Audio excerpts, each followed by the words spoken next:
नमस्कार विद्यार्थी मित्रांनो, आजच्या व्हिडिओमध्ये आपण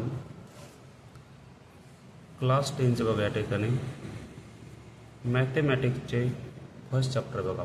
त्या ठिकाणी मॅथमॅटिक्स फर्स्ट चॅप्टर कोणत्या बघा, लिनियर इक्वेशन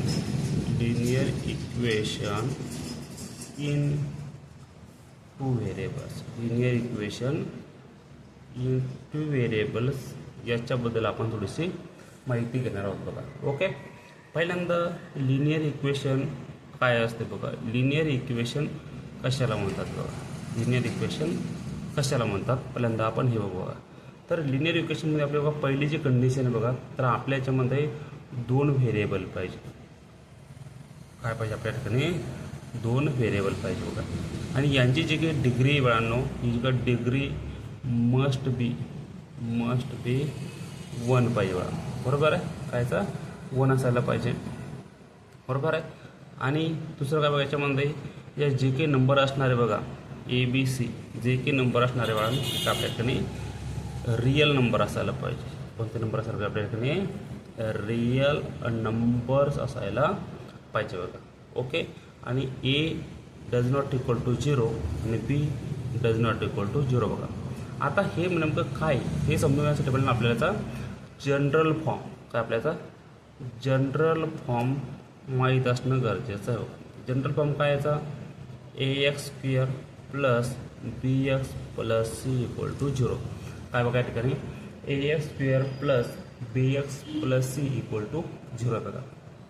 आपलं जे काही आपण या ठिकाणी बघा इक्वेशन बघणार आहोत बघा, तर त्याच्या ह्या काही कंडिशन आहे, कोणत्या, टू व्हेरिएबल पाहिजे बघा. म्हणजे काय, सॉरी इथं एक स्क्वेअर नाही आहे. AX plus BY plus C equal to 0. काय बघा या ठिकाणी जनरल फॉर्म काय याचा, AX plus BY plus C equal to 0 बघा. ओके, हा याचा जनरल फॉर्म. काय बघा, दोन व्हेरिएबल पाहिजे बघा. याच्यामध्ये X आणि Y दोन व्हेरिएबल आहेत. डिग्री 1 बघा, Xची पण डिग्री 1 आहे आणि ह्या ठिकाणी वायची पण डिग्री 1 आहे बघा. ABC हा ABC हे आपले रिअल नंबर असायला पाहिजे. आणि A does not equal to 0 आणि B does not equal to 0. म्हणजेच हा जो की A आणि B आहे यांची व्हॅल्यू 0 पाहिजे नाही. तर बघू या ठिकाणी आपल्याला काय ठिकाणी बघा. आता समजा एक 3x आहे प्लस 4y आहे इक्वल टू 12 आहे. तर बघा हे काय असेल आपल्या ठिकाणी एक लिनियर इक्वेशन असेल बघा. काय असेल या ठिकाणी 3x plus 4y equal to 12. हे काय आपल्या ठिकाणी लिनियर इक्वेशन आहे. काय बघा, दोन व्हेरिएबल आहेत X आणि Y. बरोबर आहे. परत काय ठिकाणी बघा, जे काही आपल्या ठिकाणी याची डिग्री पण 1 आहे बघा. आणि याचे जे काही आपले कोएफिशियंट आहेत बघा, इथं हा 3, 4, 12 हे काय ठिकाणी रिअल नंबर आहेत. आणि A आणि B ची व्हॅल्यू इथे 0 नाहीत. म्हणजे काय असेल आपल्या ठिकाणी हे लिनियर इक्वेशन असणार आहे बघा. ओके, तर बघूया आपल्या जे काही ठिकाणी बुक आहे बघा, आपण पहिल्यांदा बुक बघूया या ठिकाणी बघा.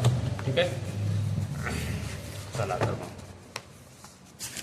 आपल्याला या ठिकाणी बघा पहिल्या त्याच्यावर एक चार्ट विचारलेला आहे बघा. काय ठिकाणी बघा आपला हा चार्टमध्ये आपल्याला काय विचारलेलं आहे, 4m plus 3n equal to 12 हे लिनियर इक्वेशन आहे का नाही. तर येस बघा, हे लिनियर इक्वेशन आहे बघा. 3x बघा, इथं स्क्वेअर आला, स्क्वेअर असल्यामुळे हे नसणार आहे बघा. हे बघा √2 √5 आहे, हे सुद्धा आपलं लिनियर इक्वेशन आहे बघा. इथं 0 आला बघा, आपल्याला याच्यावर 0 पाहिजे का नाही, हे आपल्या ठिकाणी लिनियर इक्वेशन नाही आहे बघा. इथं पण 0y आला, हे पण आपल्या लिनियर इक्वेशन नाही आहे बघा. हे अपॉनमध्ये x आले, हे पण नाही आहे. आणि इथं काय बघा 4xy, इथं y, म्हणजे बघा इथं 3 व्हेरिएबल झालेले आहेत. आणि आपल्याला 3 व्हेरिएबल पाहिजे या ठिकाणी, फक्त 2च व्हेरिएबल पाहिजे होते. म्हणजे हे सुद्धा काय आपल्या ठिकाणी लिनियर इक्वेशन नाही. ओके, म्हणजेच आपल्या ठिकाणी लिनियर इक्वेशन काय ते समजलं असेल बघा.